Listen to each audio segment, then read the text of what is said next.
The emergency beacon cut through the howling wind like a knife through silk.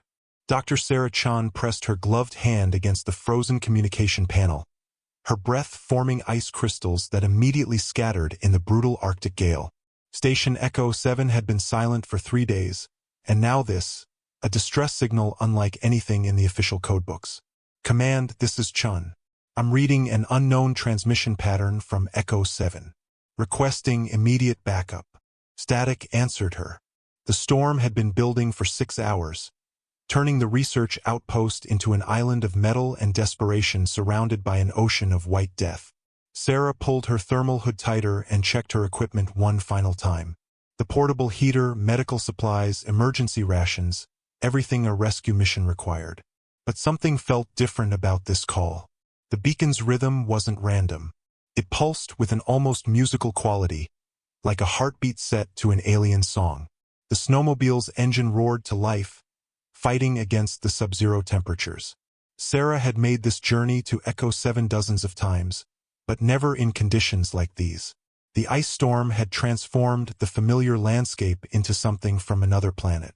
Twisted sculptures of frozen wind rose from the ground like the bones of some massive, sleeping beast. 20 minutes into the journey, her headlights caught something impossible. A metallic gleam that didn't belong to any Earth-made structure. Sarah killed the engine and stepped into the storm, her boots crunching through snow so fine it felt like walking on powdered glass.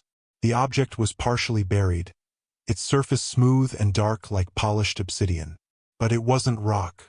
As Sarah brushed away the snow, she realized she was looking at technology, but not human technology. The surface rippled with patterns that seemed to shift and move in her peripheral vision, designs that made her eyes water when she tried to focus on them directly. A sound cut through the wind, soft, rhythmic, and heartbreaking, crying. Sarah followed the sound around the crashed vessel until she found an opening in its hull. The metal had been torn like paper, creating a gap just wide enough for a person to squeeze through. Heat radiated from within, melting the snow in a perfect circle around the entrance. "Hello!" Sarah called out, her voice barely audible above the storm. "Is someone in there?" The crying stopped. Sarah activated her emergency flashlight and peered inside. The interior of the craft defied explanation. Walls curved in impossible directions, and a soft, blue-green light pulsed from panels covered in symbols that hurt to look at. But none of that mattered when she saw the child. It was small, perhaps the size of a human 6-year-old, but clearly not human. Its skin was pale blue-white, like porcelain touched by starlight. For arms hung limp at its sides, and its large, dark eyes reflected Sarah's flashlight like mirrors. The child was curled in the corner of what might have been a control room, shivering despite the warmth radiating from the ship's systems. What stopped Sarah's breath cold were the tears. They fell from the child's eyes as perfect crystalline drops, each one catching the alien light and refracting it into tiny rainbows. But as soon as the tears hit the air outside the ship's warm interior, they began to freeze.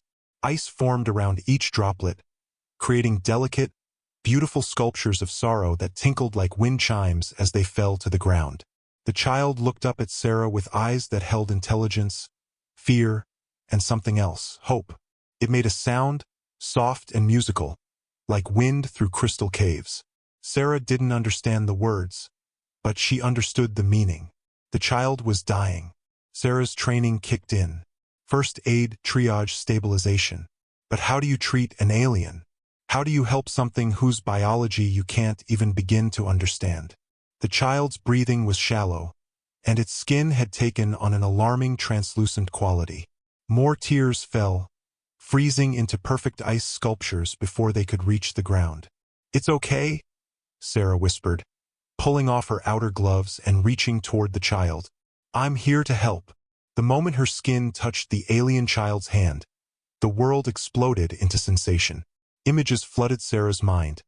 Vast cities of crystal and light, beings of impossible beauty soaring through star-filled skies, a dying planet consumed by ice and darkness. She saw the child's journey across impossible distances, a desperate escape from something terrible, and the crash that had stranded it in this frozen wasteland. The child's name whispered through her consciousness. Kelvani. Sarah jerked her hand back, gasping. Kelvani looked up at her with those mirror-dark eyes, and Sarah realized with crystal clarity that this child, this alien child, was about to die. The ship's systems were failing. The warm, life-giving atmosphere was leaking out through the tear in the hull. Soon, the interior would be as cold as the storm outside. And when that happened, Kelvani's tears wouldn't be the only thing freezing. Outside, the storm howled with renewed fury, as if the earth itself was rejecting this visitor from the stars. Sarah had minutes to decide. Follow protocol and call for military backup, or try to save an alien child whose mere existence would change everything humanity thought it knew about the universe. Kelvani's hand reached toward her again, small fingers trembling with cold and fear. Sarah Chen made her choice. Sarah stripped off her heavy winter coat and wrapped it around Kelvani's shivering form. The alien child's skin felt like touching moonlight, cool and somehow electric. The moment the warm fabric made contact, Kelvani's tears slowed, the crystalline drops hanging suspended for a moment before dissolving back into liquid. "We need to get you somewhere warmer," Sarah said, knowing the child couldn't understand her words but hoping her tone would convey safety. The ship's interior temperature was dropping rapidly. Ice crystals had begun forming on the curved walls, and Sarah's breath was visible in the failing atmosphere. Kelvani made that musical sound again, a complex harmony that seemed to come from multiple places in its throat simultaneously. The alien child pointed one of its 4 delicate hands toward a glowing panel near what Sarah assumed was the control center. The symbols on the screen pulsed urgently, cycling through patterns that made her head spin. Sarah approached the panel carefully. The moment she got within arm's reach, the display changed. Human numbers appeared alongside the alien script: temperatures, atmospheric readings, power levels. All of them were dropping fast. "You're translating for me?" Sarah whispered in amazement.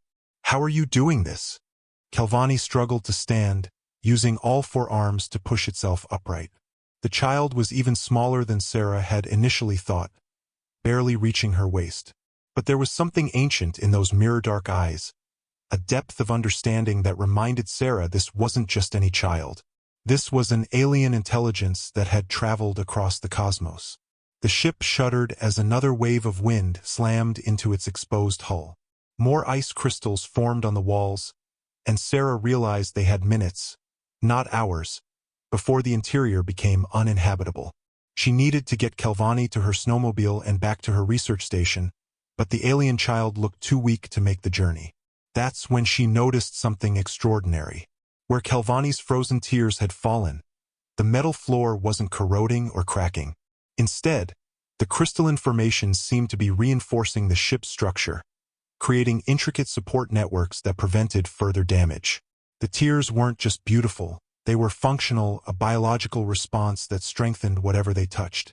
"Your people," Sarah said, kneeling down to Kelvani's eye level. "They're builders, aren't they? You don't just make things, you heal them." Kelvani nodded slowly, then placed one of its small hands on Sarah's cheek. The contact sent another flood of images through her mind, but gentler this time. She saw vast construction projects spanning solar systems, ships that grew rather than being built, cities that adapted and evolved based on the needs of their inhabitants. Kelvani's people weren't just travelers. They were gardeners of the galaxy, nurturing and improving everything they touched. But the images carried a darker undertone. Sarah saw Kelvani's homeworld as it had been, a paradise of crystal spires and floating gardens. Then came the change. A creeping cold that no technology could stop, ice that consumed everything it touched. Not natural ice, but something else. Something hungry. The cold ones, Kelvani's thoughts whispered in Sarah's mind. They eat worlds. They eat light. They eat warmth. We run because we must. We find new homes because ours is gone. Sarah pulled back, her heart racing. "You're refugees. Your entire species is running from something." Kelvani nodded again, then looked toward the torn hull with an expression of profound sadness. Sarah followed the child's gaze and saw something that made her blood freeze in her veins. The storm outside wasn't natural. The snow wasn't falling randomly. It was forming patterns, spirals and geometric shapes that pulsed with a malevolent intelligence. The Cold Ones had followed Kelvani to Earth. "We have to go," Sarah said, scooping Kelvani into her arms. The alien child weighed almost nothing, like holding a bundle of silk and starlight. "My station has better defenses, better heating. We can figure out what to do from there." But as Sarah carried Kelvani toward the hull breach, the child began to struggle. Its musical voice rose in pitch, becoming urgent, almost panicked. Sarah paused, trying to understand. "What is it? What's wrong?" Kelvani pointed back toward the control panel with 3 of its arms, while using the 4th to touch Sarah's forehead. New images flooded her consciousness. Not memories this time, but warnings. The ship contained something vital, something that couldn't be left behind. A message, encoded in the ship's core systems. Information that could save not just Kelvani, but potentially all of humanity. The data showed Earth's future if the Cold Ones established a foothold here. Cities consumed by unnatural ice, oceans frozen solid, the atmosphere itself crystallizing into beautiful, deadly sculptures. But it also showed something else, a way to fight back. Kelvani's people had developed countermeasures before their world fell. Weapons and shields powered by the same crystalline technology that made their tears so powerful. "The crystal formations," Sarah breathed. "Your tears, they're not just structural support. They're a defense system." Kelvani's large eyes brightened, and it nodded enthusiastically. The child gestured toward the frozen tear sculptures scattered around the ship's interior, then mimicked the act of touching them. Sarah approached one of the delicate formations cautiously. The moment her finger made contact with the crystallized tear, warmth spread up her arm. Not just physical warmth, but something deeper. A feeling of connection, of belonging, of being part of something larger and more beautiful than she had ever imagined. The crystal pulsed with soft light, and suddenly Sarah could see the ship's systems more clearly. The alien technology wasn't just advanced, it was alive. The ship grew and adapted based on its occupants' needs, powered by emotion and intention rather than crude chemical reactions. And Kelvani's tears were the seed, the catalyst that allowed this biotechnology to function. "You need to cry," Sarah said, the words sounding absurd even as she spoke them. "Not from sadness, from hope. Your tears can save us both." But Kelvani was growing weaker. The child's translucent skin was becoming more transparent by the minute, and its breathing was labored. Sarah realized with growing horror that the alien physiology was shutting down in Earth's atmosphere. Without the specialized environment of its homeworld, Kelvani was slowly suffocating. The storm outside intensified, and through the hull breach, Sarah could see shapes moving in the swirling snow. Not natural shapes, angular, predatory forms that seemed to absorb light rather than reflect it. The Cold Ones had found them. Sarah made a desperate decision. She lifted Kelvani and ran toward the ship's control center, placing the alien child's hand on the primary console. "Download everything," she said urgently. "All your people's knowledge, all their defenses. Put it somewhere I can access it." Kelvani's eyes widened with understanding. The child pressed all 4 hands against different panels, and the ship's interior blazed with light. Information flowed like water, streaming from the alien systems into Sarah's emergency tablet through wireless connections she didn't understand. Gigabytes became terabytes, became petabytes of data, star maps, weapon schematics, the location of other refugee ships scattered across the galaxy. As the download completed, Kelvani collapsed. The child's breathing became so shallow it was barely visible, and its skin started to fade like morning mist. But even as it weakened, tears continued to fall from its dark eyes. These weren't tears of sadness anymore. They were tears of determination, of hope, of a parent protecting its offspring. Because that's what Kelvani was doing, Sarah realized. The alien child was adopting humanity, making them part of its extended family, sharing the tools they would need to survive what was coming. The hull breach suddenly expanded as something massive struck the ship from outside. Through the widening gap, Sarah saw her first clear look at one of the Cold Ones. It was beautiful and terrible, a creature of living ice and shadow, with features that seemed to shift and flow like frozen mercury. Where it touched the ship's hull, the metal didn't just freeze. It ceased to exist, becoming part of the creature's crystalline body. "No," Sarah whispered, clutching Kelvani closer. "We're not dying here. Not you, not me, not our species." She grabbed one of Kelvani's crystallized tears from the floor and pressed it against the ship's core systems. The crystal dissolved on contact, and suddenly the failing life support systems surged back to full power. More than full power, they began to evolve, adapting to protect both human and alien life. Sarah ran for the hull breach, carrying Kelvani toward her snowmobile. Behind them, the ship's new defensive systems engaged, sending waves of warm, golden light toward the approaching cold ones. The creatures recoiled, their forms becoming less solid, more scattered. But Sarah knew it was only a temporary reprieve. The cold ones would adapt, just as they had adapted to every defense Kelvani's people had created. The real battle was just beginning. Sarah's snowmobile carved through the transformed landscape like a bullet through crystal. The storm had evolved beyond weather. It was now a living entity of ice and malice that seemed to track their movement across the frozen wasteland. Behind them, the alien ship's golden defensive light was fading as the cold ones pressed their attack. Kelvani lay curled in Sarah's lap, wrapped in emergency thermal blankets that seemed inadequate against the alien child's growing translucency. Every few seconds, crystalline tears would fall and instantly freeze in the brutal wind, creating a glittering trail that marked their desperate flight toward the research station. "Stay with me," Sarah shouted over the howling gale. "We're almost there." Her research station, Outpost Meridian, appeared through the storm like a beacon of hope. The prefabricated dome glowed with warm yellow light, its thermal barriers working overtime to maintain a pocket of life in the growing desolation. Sarah had never been so grateful to see the familiar silhouette of home. But as they approached, something was wrong. The emergency communications array was active, broadcasting on frequencies that should have been reserved for military use. Sarah's heart sank as she recognized the distinctive transmission pattern. Command had been monitoring her movements. They knew about the alien contact. Sarah killed the snowmobile's engine and carried Kelvani through the station's airlock.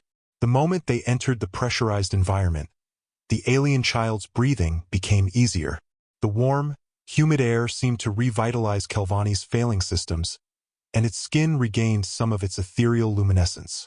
"Temporary reprieve," Sarah muttered, settling Kelvani onto the station's medical examination table. "But you need more than warmth and oxygen, don't you?" Kelvani nodded weakly and pointed toward Sarah's computer terminal. The alien child's four hands moved in complex patterns, and somehow Sarah understood. Kelvani wanted to access the data they had downloaded from the ship, specifically, the medical information about its species' biological requirements. Sarah activated her tablet and watched in amazement as the alien data seamlessly integrated with her research systems. Biochemical analyses appeared on her screen, showing Kelvani's physiology in detail that human science wouldn't achieve for decades. The alien child's body was failing because it couldn't process Earth's atmospheric composition efficiently. Its people breathed a complex mixture of gases that included elements not found naturally on this planet. "But your tears," Sarah said, studying the data more carefully. "They're creating microenvironments, aren't they? Little pockets of your homeworld's atmosphere." She looked around the station and saw that wherever Kelvani's frozen tears had fallen, the air shimmered slightly. Microclimates, each one containing the precise atmospheric mixture the alien child needed to survive. But they were small and temporary, not enough to sustain life for long. The communications array crackled to life, and General Morrison's voice filled the station. "Dr. Chun, this is Command. We've been monitoring an unusual energy signature from your location. Report your status immediately." Sarah looked at Kelvani, who was watching her with those deep, mirror-dark eyes. The alien child was trusting her completely, placing not just its own life but the fate of its entire species in human hands. The weight of that responsibility was crushing. "Command, this is Dr. Chun. I've encountered an unusual situation. I need medical support and atmospheric analysis equipment immediately." "Negative, Dr. Chun. We're detecting significant electromagnetic anomalies in your area. Military response teams are en route. Maintain quarantine protocols until arrival. Sarah's blood chilled. Quarantine protocols meant containment, study, potential vivisection. They would treat Kelvani like a specimen, not a refugee child fleeing genocide. She made her second life-altering decision in one day. Command: I'm experiencing communication difficulties due to the storm. Switching to emergency protocols. She shut off the transmitter and engaged the station's isolation mode, cutting all external communications. Kelvani made that musical sound again, but softer now, like a lullaby. The alien child was trying to comfort her, even while dying. Sarah felt tears forming in her own eyes, hot, salty, utterly human tears that seemed crude compared to Kelvani's crystalline works of art. I won't let them hurt you, Sarah promised. But I need to understand how to help you first. She dove deeper into the alien medical data, her scientific training finally proving useful. Kelvani's species didn't just breathe different gases. They processed emotion and thought as part of their biological functions. Their tears weren't just waste products. They were sophisticated biotechnology that could reshape matter at the molecular level. The data showed her something incredible. Kelvani's people didn't build their technology. They grew it from their own emotional responses. Joy created structural materials stronger than diamond. Fear produced defensive systems that could repel energy attacks. Love generated healing compounds that could repair damage at the cellular level. And tears of hope. Tears shed in desperate situations where everything seemed lost. Those tears could create entirely new forms of matter. Self-sustaining atmospheric processors. Weapons that could harm creatures made of living ice. Shields that could protect entire planets. You're not just a refugee, Sarah whispered in awe. You're a seed. Your people sent you here to plant their knowledge, their capabilities in a new world. Kelvani nodded, then struggled to sit up. The alien child pointed toward the station's external sensors, which were showing alarming readings. The storm outside was no longer moving randomly. It was converging on their location with predatory precision. The cold ones had tracked them here. Through the station's reinforced windows, Sarah could see shapes materializing out of the blizzard. Dozens of them, their crystalline forms refracting the station's lights into prismatic nightmares. They moved with fluid grace, like dancers made of frozen mercury and malevolent intention. The first one reached the station's outer wall and pressed against it. Where its form made contact, the metal began to change. Not freezing, transforming. The wall became part of the creature, extending its reach deeper into their sanctuary. Sarah watched in horror as more cold ones arrived and began the same process. They weren't trying to break into the station, they were converting it, making it part of themselves. Within minutes, Outpost Meridian would become a frozen tomb that would serve as their beachhead for conquering Earth. Can you stop them? Sarah asked desperately. Your tears. Can they fight these things? Kelvani looked at her with infinite sadness and shook its head. The alien child was too weak, too damaged by the crash and the incompatible atmosphere. It could produce maybe one more tear, perhaps two, before its systems shut down completely. But Sarah had an idea. Desperate, probably impossible, but their only chance. What if I could amplify your abilities? Your people's data shows that your biotechnology responds to emotional resonance. What if I could provide that resonance? She pulled up the medical scans showing how Kelvani's nervous system processed emotion. The patterns were similar to human brain activity, but operating on frequencies that human minds couldn't naturally access. However, the station's biomedical equipment included neural interface technology designed for deep space psychological research. Sarah began connecting monitoring electrodes to her own temples while setting up a resonance field generator pointed at Kelvani. I'm going to try to sync our emotional states. If I can feel what you're feeling, maybe I can help you create the tears we need. The cold ones were halfway through the station's walls now. Ice crystals were forming on the interior surfaces, and the temperature was dropping rapidly. They had minutes before the transformation was complete. Sarah activated the neural interface and immediately screamed as alien emotions flooded her consciousness. She felt Kelvani's desperate love for its lost homeworld, its terror of the cold ones, its profound sadness at being alone in an incomprehensible universe. But underneath all that pain was something else. A fierce, burning hope that transcended species boundaries. Hope that somewhere, somehow, life would find a way to continue. Hope that beauty and warmth and love would survive the cosmic winter that was consuming galaxy after galaxy. Hope that even in the darkest moment, two beings from different worlds could find common ground. Sarah channeled that hope, focused it, and felt something impossible happening. Her own tears were changing, becoming something more than salt water and human emotion. They were crystallizing as they fell, taking on the same prismatic properties as Kelvani's.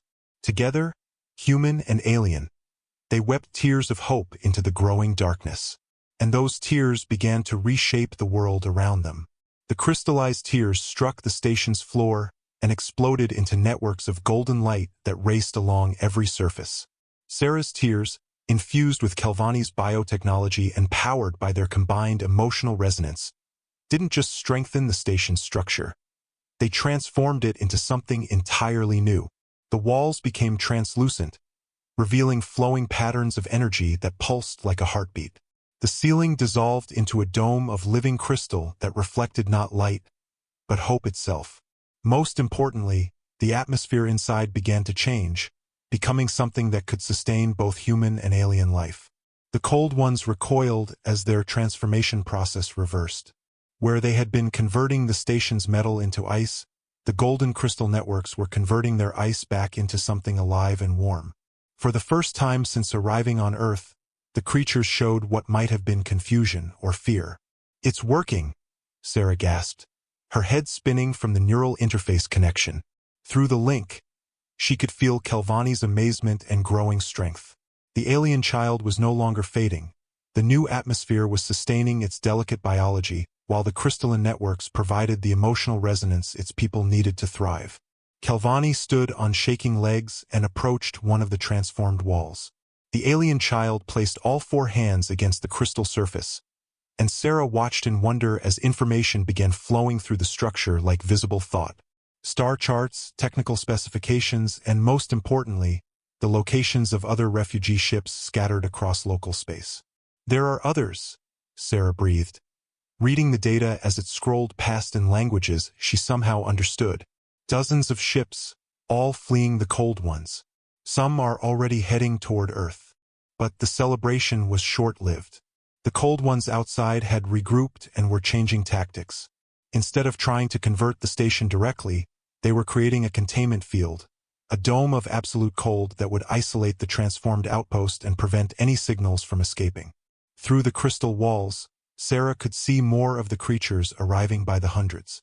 They flowed across the landscape like a tide of living winter, and wherever they passed, the very concept of warmth ceased to exist. Plants didn't just freeze, they forgot how to live. The air itself became solid, creating sculptures of crystallized oxygen that tinkled in the deadly wind. "They're not just trying to kill us," Sarah realized, watching the containment field form. "They're trying to prevent us from communicating with the other refugee ships. If those ships don't know about the defenses we've created here, they'll be slaughtered when they arrive." Kelvani nodded gravely and pointed toward the station's communications array. The alien child's musical voice carried new harmonics now, complex overtones that made Sarah's bones vibrate in sympathy. Through their neural link, she understood what Kelvani was proposing, a desperate gambit that could save the incoming refugees or kill them both. The crystalline networks throughout the station weren't just defensive systems.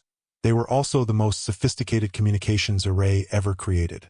By channeling their combined emotional energy through the crystal matrix, they could broadcast a signal powerful enough to pierce the Cold One's containment field and reach every refugee ship within 100 light-years.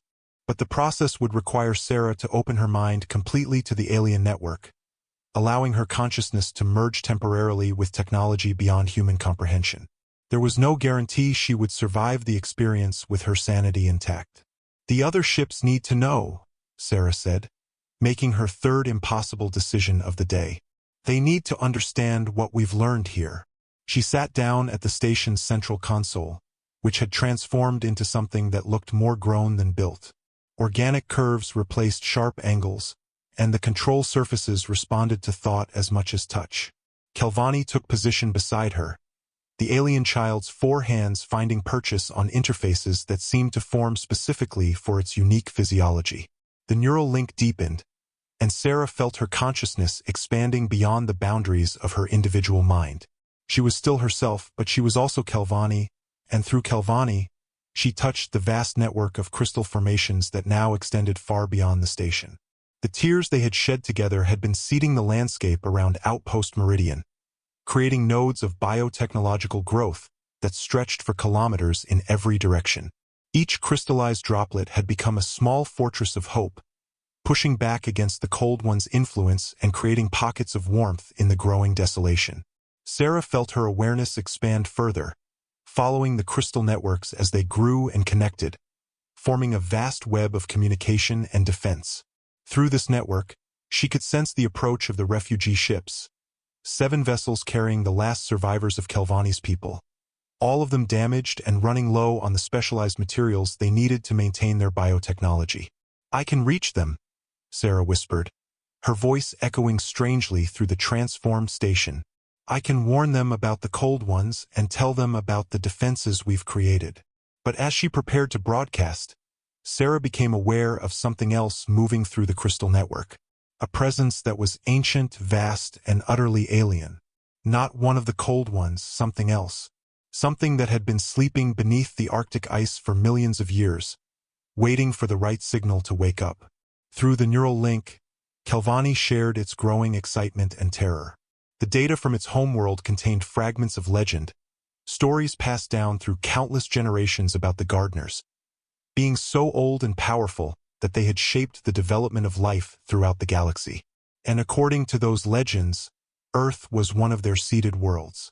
The presence stirred, responding to the crystalline networks that Sarah and Kelvani had created.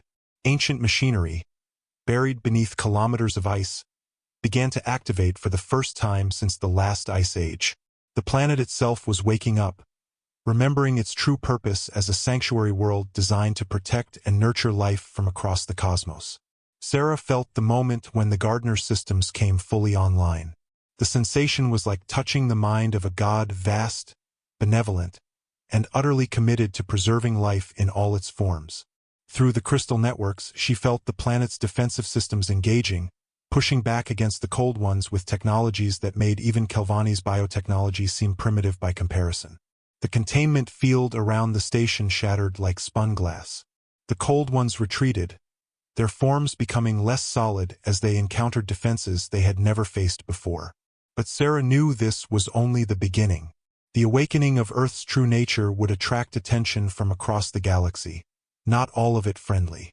"The refugee ships," Sarah gasped, fighting to maintain her connection to the crystal network as cosmic forces battled around them.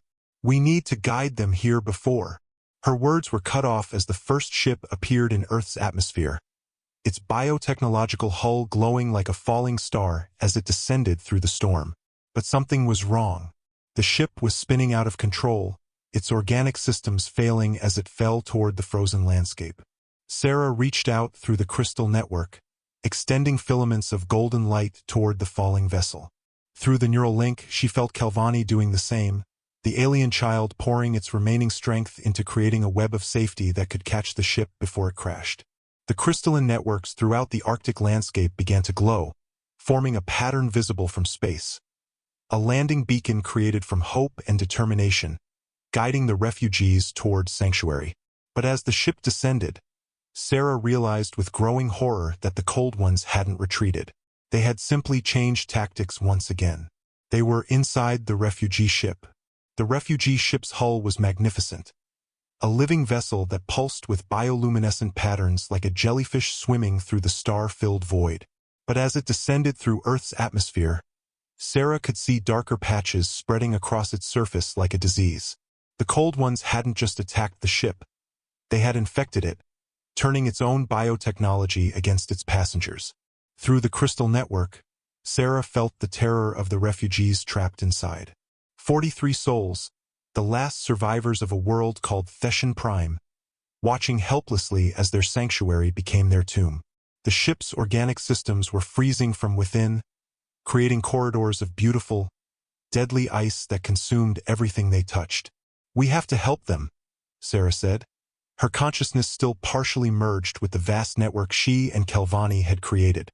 The alien child nodded weakly. The effort of creating the landing beacon had drained much of its remaining strength. The gardener's ancient machinery stirred beneath the Arctic ice, responding to Sarah's desperate need. She felt vast intelligences awakening, systems that had slumbered since the dawn of civilization coming online with purposes she could barely comprehend. But even the gardener's technology couldn't reach inside the infected ship without risking the lives of everyone aboard. The solution came from an unexpected source. As the refugee vessel descended toward the crystalline landing beacon, Sarah realized that their hybrid network of human emotion and alien biotechnology could do something neither species could accomplish alone. They could separate the cold ones from their host without destroying the ship itself. "It's like performing surgery on a living planet," Sarah whispered, feeling the complexity of what they were attempting. "We need to be precise, careful."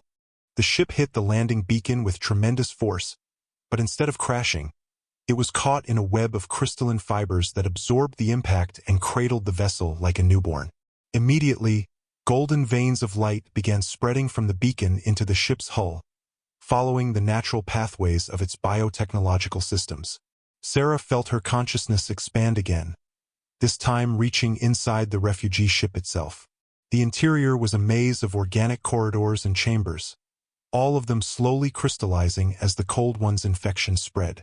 But she could also sense the refugees, beings similar to Kelvani but older, their crystalline tears creating small pockets of resistance against the consuming ice.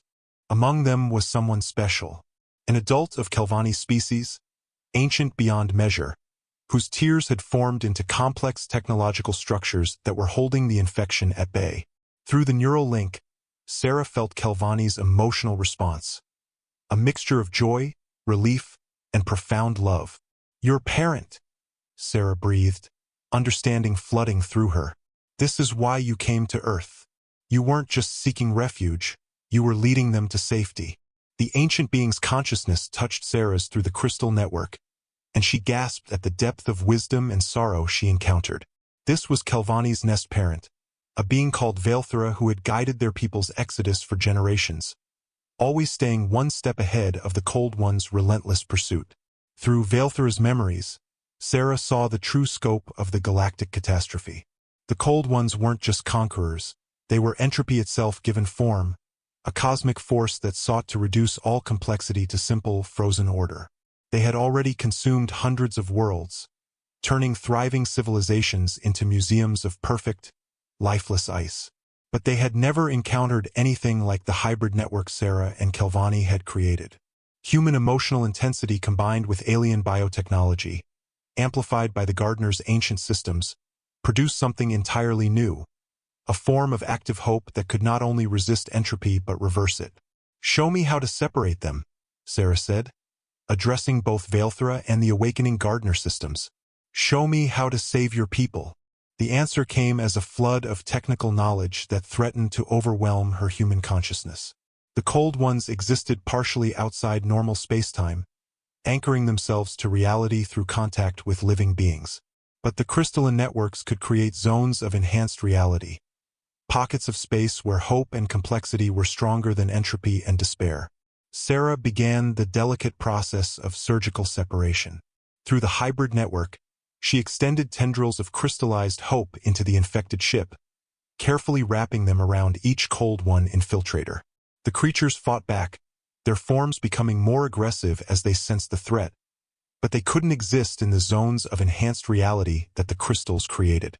One by one, the Cold Ones were extracted from the ship systems and expelled into the Arctic storm. But instead of fleeing, they began to coalesce outside the landing beacon, forming into something Sarah had never seen before. A Cold One collective, a fusion of dozens of individual entities into a single, massive predator. The creature that formed was beautiful and terrible, standing 30 meters tall and composed entirely of living ice that reflected not light but the absence of light. Where it moved, reality itself seemed to thin, as if the universe was forgetting how to exist in that space. "It's adapting," Sarah realized with growing horror. "They're learning from us, creating countermeasures to our defenses. But the refugee ship was free now, its biotechnological systems healing rapidly as Vaelthera and the other survivors began producing tears of gratitude and relief. The crystalline networks throughout the ship brightened, creating zones of perfect atmosphere where both human and alien life could thrive. Kalvani struggled to its feet and ran toward the ship's newly opened airlock. Through the neural link, Sarah felt the alien child's overwhelming joy at being reunited with its nest parent after so long in isolation. She watched through tears of her own as Vaelthera emerged from the ship, a being of ethereal beauty whose tears formed complex mandalas of crystallized emotion in the air around them. The reunion was brief but profound. Vaelthera's 4 arms wrapped around Kalvani, while its consciousness touched Sarah's through the network, conveying gratitude beyond words. But there was also urgency in the ancient being's thoughts. They were not the only refugee ship heading toward Earth. 6 more vessels. Vaelthera communicated through harmonics that made Sarah's bones sing. All infected, all pursued. The Cold Ones learn quickly. They will not allow another ship to reach sanctuary. Through the crystal network, Sarah could sense the approaching vessels, still days away but already under attack. The Cold Ones were using the time to study the countermeasures she and Kalvani had developed, preparing new forms of infiltration that could bypass their defenses. But the Gardner systems were learning too. Ancient protocols that had been dormant for millions of years were activating throughout Earth's polar regions, creating a network of defensive installations that stretched from Antarctica to the Arctic. The planet itself was becoming a fortress, preparing to defend not just its own life but the refugee populations that were seeking shelter. The massive Cold One collective outside the landing beacon raised what might have been arms toward the sky and began to sing, a sound like crystallizing starlight that made reality shiver around them. In response to that song, Sarah felt something vast and terrible stirring in the deep space between stars. "They're calling for reinforcements," she whispered, the implications hitting her like a physical blow. This isn't just about the refugee ships anymore. They're preparing to consume Earth itself. Vaelthera's crystalline tears began forming more complex patterns, creating technological structures that Sarah's human mind could barely comprehend. Through the neural link, she understood that the ancient being was preparing for war, not just a battle for survival, but a final confrontation that would determine whether hope or entropy would triumph in this corner of the galaxy.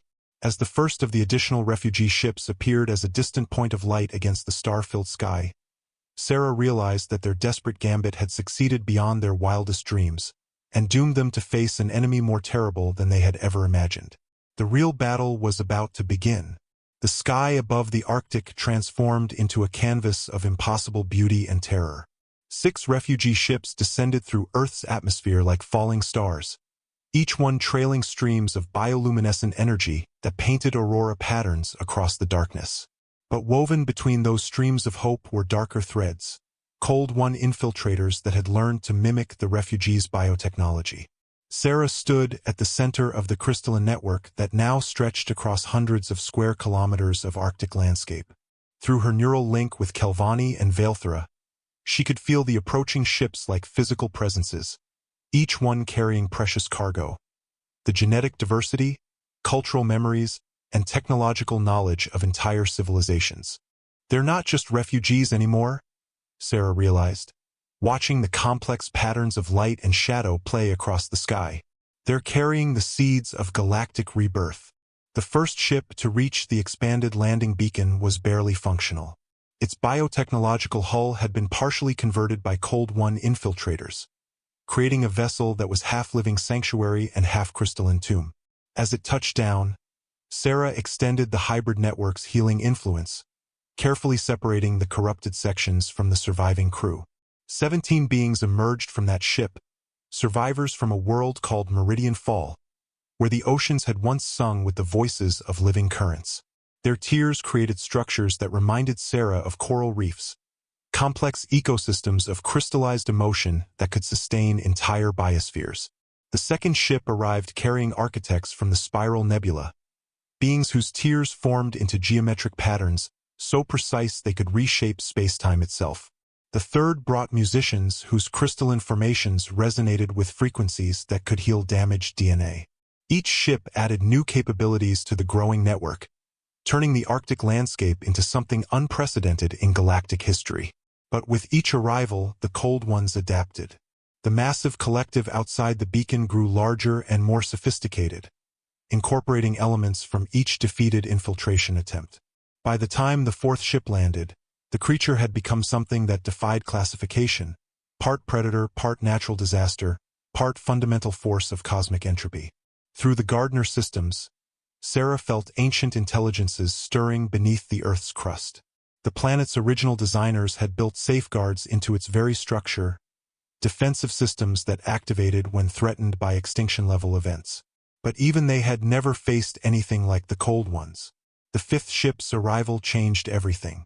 As it descended through the atmosphere, Sarah felt a presence aboard that was unlike any of the other refugees. This wasn't just another survivor. It was a Gardner, one of the ancient beings who had seeded life throughout the galaxy eons ago. Impossible. Valethra's harmonics carried notes of awe and terror.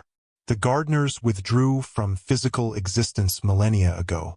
They became pure consciousness, observers rather than participants.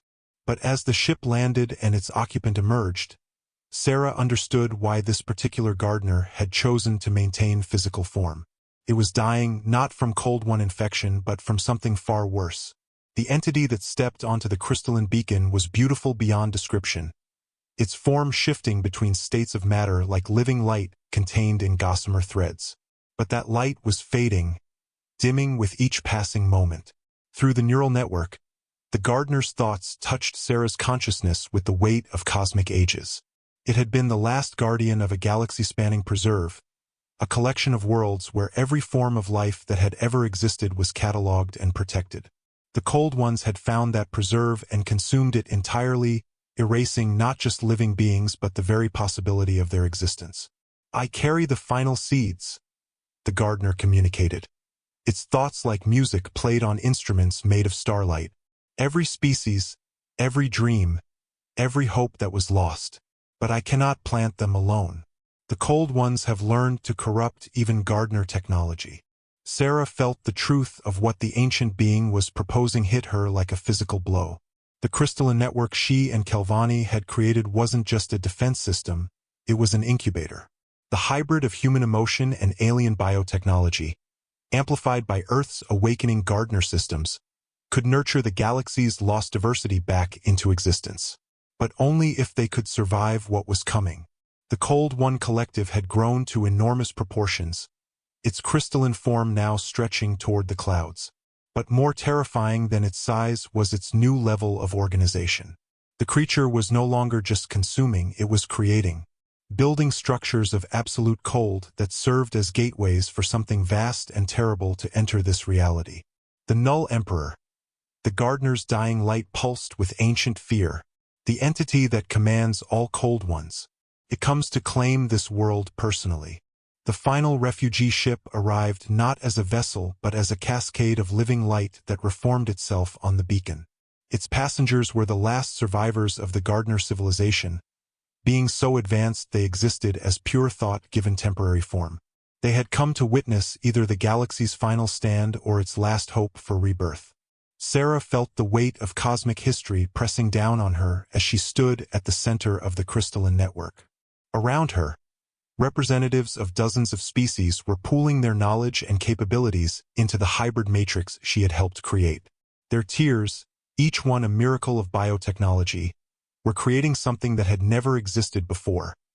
A synthesis of every form of life and consciousness that had ever flourished among the stars. But time was running out. The gateway the Cold Ones had created was fully formed now, and through it, Sarah could see the approaching shadow of the Null Emperor. A presence so vast and empty that it made the collective seem like a mere whisper of entropy. Kelvani moved to Sarah's side, the alien child's 4 hands finding hers in a gesture that transcended species boundaries. Through their neural link, Sarah felt not fear but determination. They had already proven that hope could triumph over entropy on a small scale. Now they would discover if it could save an entire galaxy. The crystalline network pulsed with the combined will of every refugee, every survivor, every being that refused to surrender to the cosmic winter. And in that moment, Sarah understood that their tears had become something more than defensive weapons. They had become the seeds of a new universe, one where entropy served life instead of consuming it, where hope was not just an emotion but a fundamental force of nature. The final battle would determine which vision of reality would triumph.